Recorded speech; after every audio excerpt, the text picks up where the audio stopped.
নিসফুম মিন শাবান, পবিত্র শাবান মাসের মধ্যরাত্রি।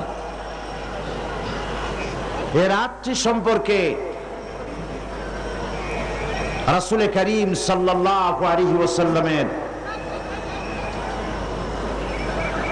ইবাদতের কথা হাদিস শরীফে রয়েছে।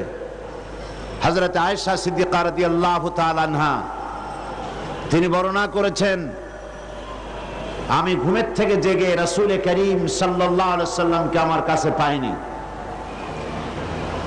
খুঁজে খুঁজে তাকে পেলাম, তিনি সেজদায় পড়ে কাঁদছেন। এক বর্ণনায় এসেছে তাকে পেয়েছি সেজদায় পড়ে কাঁদছিলেন, আর এক বর্ণনায় এসেছে তাকে জান্নাতুল বাকিতে পাওয়া গেল। প্রশ্ন করা হলো, হে রাসূল, আপনি কাঁদছেন